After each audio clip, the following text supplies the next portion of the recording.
ऊंचे ऊंचे हिमालय के बीच बसा दार्जिलिंग देखने लायक जगह है।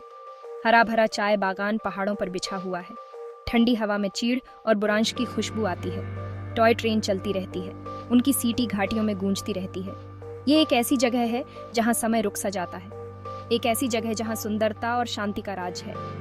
लेकिन इस शांत चेहरे के पीछे कहानियों का ताना बाना है। हवा द्वारा फुसफुसाए गए किस्से पहाड़ों की आत्मा में बस गए हैं। प्यार, बिछोड़ और उन बेचैन आत्माओं की कहानियां जो शरीर के नष्ट हो जाने के बाद भी भटकती रहती हैं। यह भी एक ऐसी ही कहानी है, एक ऐसी कहानी जो सबसे बहादुर लोगों की भी रूह कंपा देती है।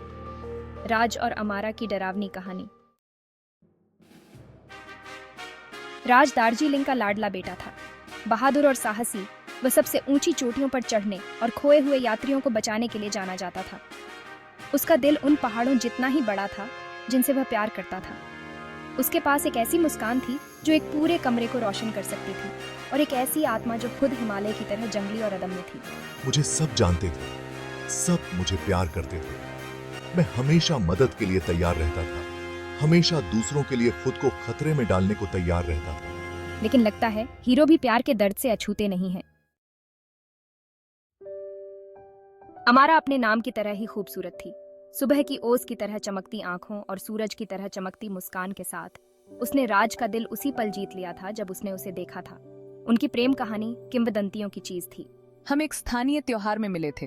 भीड़ भरे बाजार में हमारी नजरें मिली। ये पहली नजर का प्यार था। उनका प्यार चोरी छिपे नजरें मिलना, गुप्त मुलाकातें और फुसफुसाए वादों से भरा था। वे दो आत्माएं एक साथ होने के लिए नियत थीं। उनका प्यार पहाड़ों की तरह ही शाश्वत था। लेकिन उनकी खुशी ज्यादा दिन तक नहीं टिकी। पृष्ठभूमि में एक साया छिपा हुआ था जो उनकी खुशहाल दुनिया को चकनाचूर करने की धमकी दे रहा था। उसका नाम अर्जुन था, और वह बचपन से ही अमारा से पागलपन की हद तक प्यार करता था। लेकिन अमारा की नजर सिर्फ राज पर थी। मेरा प्यार जल्द ही जुनून में बदल गया। मेरा दिल ईर्ष्या और गुस्से से भर गया। मैंने कसम खाई थी कि मैं अमारा और अपने बीच किसी को नहीं आने दूंगा, भले ही इसके लिए मुझे सबसे बुरे रास्ते ही क्यों न अपनाने पड़े। वह उनका हर कदम पर पीछा करने लगा। उसकी आंखें एक खतरनाक आग से जल रही थीं। एक तूफान उठ रहा था और उसके केंद्र में थे राज, अमारा और तामसी अर्जुन। दार्जिलिंग में मानसून का मौसम आ गया था, जिससे पहाड़ धुंध और बारिश की चादर में लिपटे हुए थे। घाटियों में गड़गड़ाहट हुई और बिजली चमकी। ऐसी ही एक तूफानी रात को त्रासदी हुई। हवा में बेचैनी का आभास था। एक डर था कि कुछ भयानक होने वाला है। हवा एक डायन की तरह गरजी। उसके करुण क्रंदन सुनसान सड़कों पर गूंज रहे थे। प्रकृति भी उस आतंक के लिए तैयार होती दिख रही थी जो सामने आने वाला था। अमारा, क्या यह जगह जादुई नहीं है? यह हवेली किसी सपने जैसी लगती है, जैसे हम किसी और ही दुनिया में आ गए हैं। ऐसा लग रहा है जैसे दुनिया में सिर्फ हम दोनों ही हैं। यह पल कितना खास है, जैसे समय थम गया हो। Just coming. हाँ राज, ये एकदम सही है। मैं चाहती हूँ कि ये पल कभी खत्म ना हो। बस तुम, मैं और बारिश की आवाज। ये सब कुछ कितना रोमांटिक है, जैसे कोई पुरानी फिल्म चल रही हो। इस रात को कुछ भी खराब नहीं कर सकता। ये रात हमेशा हमारी यादों में बसी रहेगी। राज और अमारा ने शहर के बाहरी इलाके में एक प्राचीन विशाल हवेली में एक रोमांटिक शाम बिताने का फैसला किया था। यह हवेली अपने रहस्यमय इतिहास के लिए जानी जाती थी। पास ही छिपे खतरे से बेखबर वे हंसे और नाचे। उनके प्यार ने अंधेरे को रोशन कर दिया। वे नहीं जानते थे कि उनकी खुशी पर किसी की नजर थी, लेकिन उनकी खुशी ज्यादा दिन टिकनी नहीं थी। हवेली के अंधेरे कोनों में कुछ छिपा हुआ था। वे सोचते हैं कि वे मुझे ऐसे ही भूल सकते हैं। मैं उन्हें दिखाऊंगा, मैं उन्हें उनकी गलती का एहसास कराऊंगा। मैं उन दोनों को दिखाऊंगा वे मेरी उपेक्षा नहीं कर सकते। अर्जुन अपनी ईर्ष्या से भस्म होकर उनका पीछा किया था। वह अपने गुस्से और बदले की आग में जल रहा था। वह घंटों इंतजार करता रहा। उसका गुस्सा उबलता रहा। उसका दिमाग उसके जुनून से भ्रमित हो गया।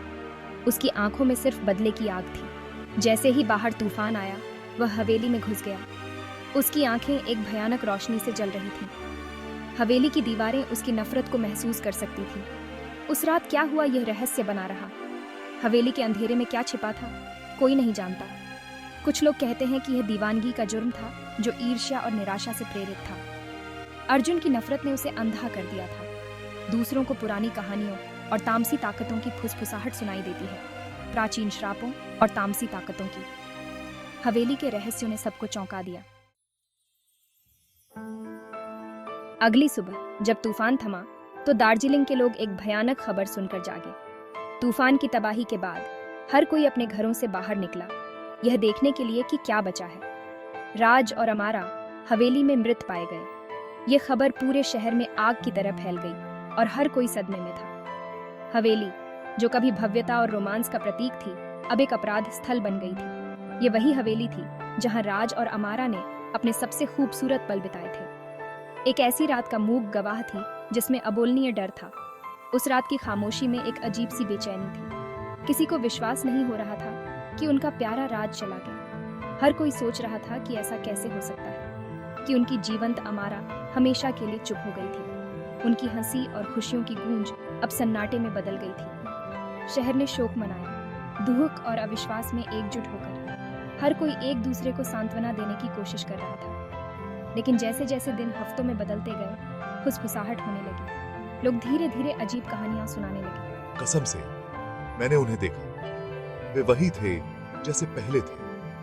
राज और अमारा, उनकी आत्माएं, वे हवेली के चारों ओर घूम रहे थे जैसे कुछ ढूंढ रहे हों। वे पहाड़ियों में भटक रहे थे, खोए हुए लग रहे थे।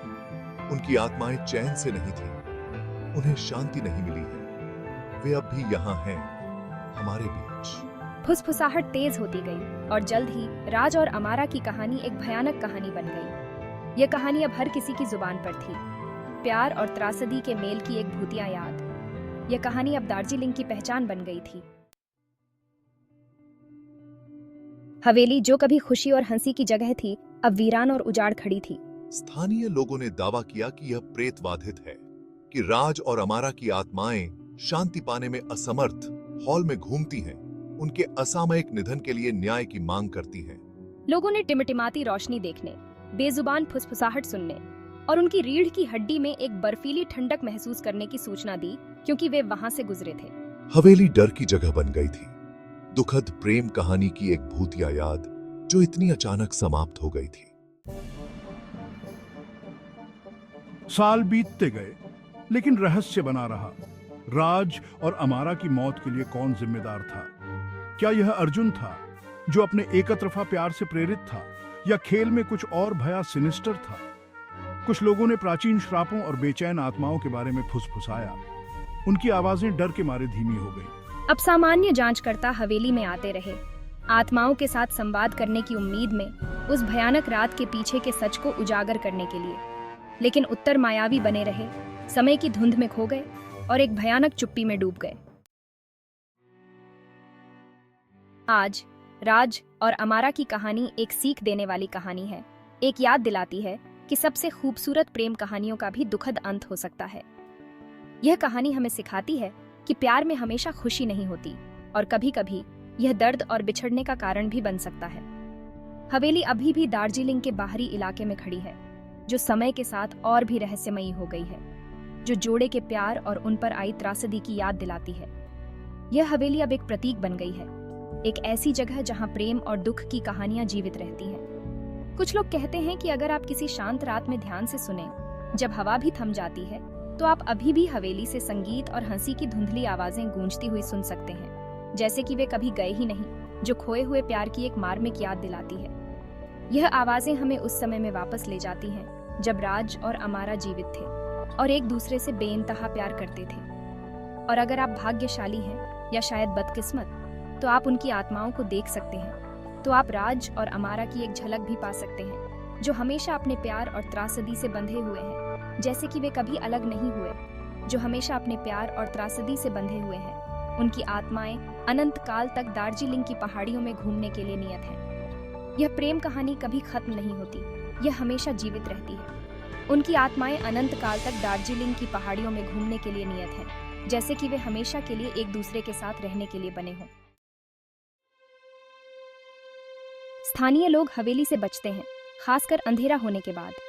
वे कहते हैं कि राज और अमारा की आत्माएं तब सबसे ज्यादा सक्रिय होती हैं। प्रेमी, वे कहते हैं, हाथ में हाथ डाले चलते हैं। उनके करुण क्रंदन रात में गूंजते हैं।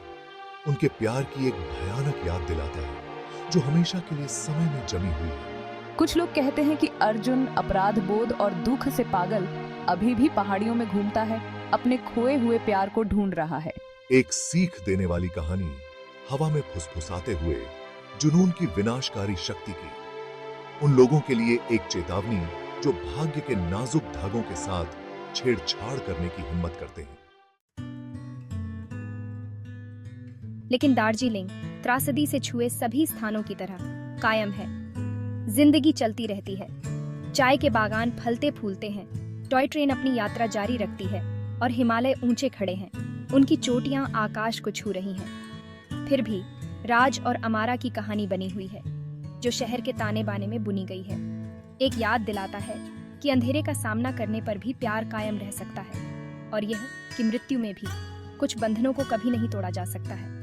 उनकी कहानी हमेशा के लिए दार्जिलिंग के दिल में अंकित रहेगी। एक भूतिया धुन हवा पर सवार है, प्यार, बिछोड़ और उन आत्माओं की कहानियों को फुसफुसाती है, जो शरीर के नष्ट हो जाने के बाद भी लंबे समय तक रहती हैं।